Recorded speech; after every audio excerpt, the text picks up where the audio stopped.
Hello, everyone. Good morning. Today, I'm going to do a year-end tax planning series. This is part one for small business owners. This is about how to improve your tax strategy and lowers your possible income tax liability by the end of 2024.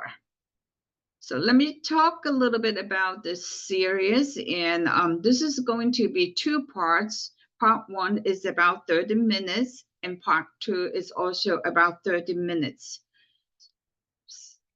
So I am a financial advisor and a CPA. I have been practicing tax filing, tax strategy planning, taxes minimization, and also incorporate that into financial planning. So I'm a financial planner, and I help a lot of family through education and to plan for their financial future and reach their financial goal. So today's topic is about tax. There are 8 ways to minimize your tax, but you have to do it by the end of December 31st. And also, step one,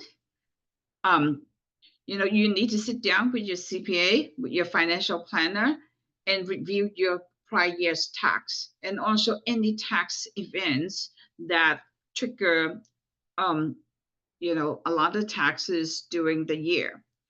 So if you just file your tax extension, it is about the time to sit down with your financial planner and do a year-round tax planning to review your number two is to review your estimate tax, right? So you'll know that if you don't pay enough estimate tax, if you're self-employed, you're going to get tax plus penalty. So in a high income state like California, so with a top state tax bracket about 13.3% on top of the current highest federal tax bracket, 37%. So sadly, many business owners work to get their taxes filed, but then they forgot about the most part is the to review that estimate tax. So this should be implemented into your overall tax saving strategy.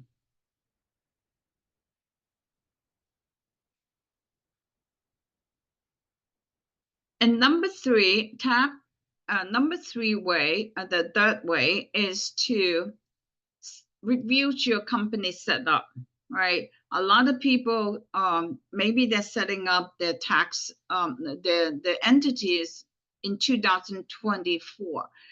Has that been properly set up? And I'm going to talk a little bit about the tax entities later on, okay? So this year, by January 1st, all the corporation has to file FinCEN. So FinCEN is a financial reporting. It's a reporting about the beneficiary and the owner of your entity. So if you miss that, if you set up a company in 2024, you have 90 days to file FinCEN report. If you set up company in 2000 before 2024, you have up to December 31st of 2024 to finish your FinCEN filing. So don't miss that deadline. You will get penalized. Okay. So I just want to remind everyone about that. Now, for business entity, basically the big ones will be the C Corp. A lot of companies, if you are in stock system, you issue stock for owners, you will file a C Corp. Now, S Corp is not an incorporation entity. S Corp is a tax filing election. If you're C Corp, you can elect to file as S Corp. Now, this is good because S Corp, it is a pass-through entity. They will issue K1 to all the shareholders, and at the um, end of that, it will everyone will receive a K1, and the profit and loss will be reported in your 1040. So this is why it's called pass-through. Small companies also set up what they call the LLC or partnership. There were two types of LLC. LLC, one man LLC is sole proprietary or with the wife. So it's LLC, it's going to pass through as a Schedule C, right? This is called pass through LLC.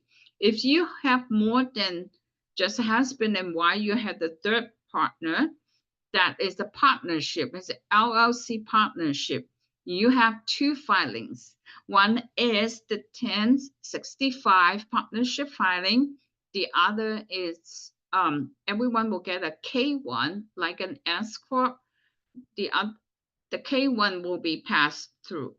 So the tax is actually on your 1040. It's not on your 1065 LLC. Okay. So some people will ask, now, what is the advantage of setting up a C Corp versus an LLC? C Corp, if you don't elect to file as S Corp, C Corp, you will give the salary to the employer owner and the employee. So C Corp does not need to distribute all their earnings. They can have some of the earning distributed later in the next year or later on. So C Corp's distribution of dividends is not going to subject to payroll tax, meaning the distribution to the owner, you can, part one is W-2, you have to pay FICA tax, which is a Social Security tax, and others, Medicare tax. And if it's and this part two of the distribution will be dividend. Dividend will be taxed as an income tax. There will be no Social Security tax on the dividend distribution for the C Corp. As for LLC, you must distribute every earnings from the LLC in the current tax year. So there will be no retained earnings in the corporation. So that is the difference from the corporation side. Now, from tax planning side, a C Corp has a lot of leverage to do tax planning. For example, C Corp, you can determine how much you're going to pay yourself and how much will be distributed as dividend. And also C Corp, you can set up 401k plan, which entitle you to defer more pre-tax income into your retirement account. C Corp can also set up defined benefit plan. It's another way of defer over $140,000 of pre-tax income. So C Corp also have some other benefit. If you have employee, you can sponsor like flex savings account, HSA account, or medical insurance account. So there are lots of tax planning you can do through C Corp, but not LLC.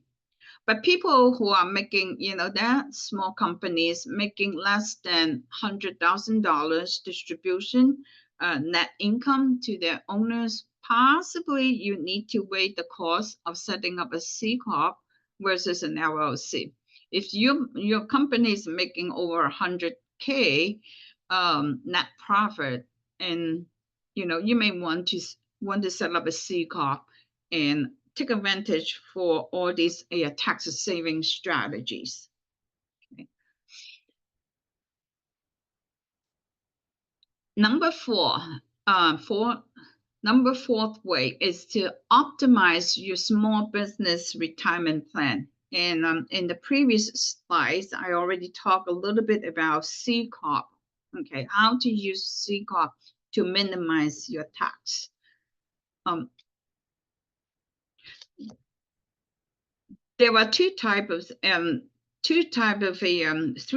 of a commonly used retirement plan. Okay, number one is we call the SEP IRA. So in 2024, you have up to this April 15, if you're filing tax not on extension of 2025, or if you file on extension, you have up to October 15, 2025 to contribute up to 69,000 pre-tax dollar into your 2024 SEP IRA account.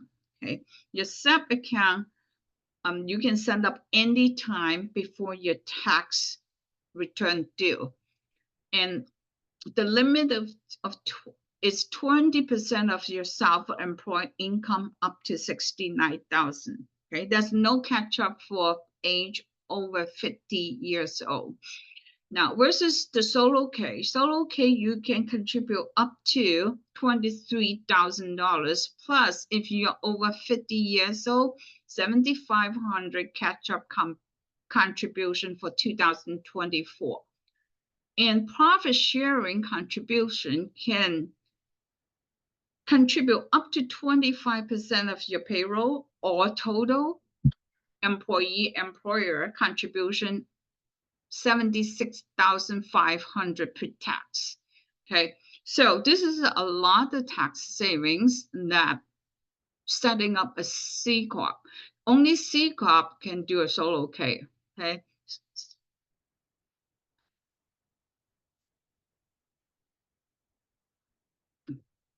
So I'm going to this is part one. I'm going to conclude part one. So my email address is actually on my YouTube channel. So if you want to tag me a message and ask me questions, and I can only answer via email.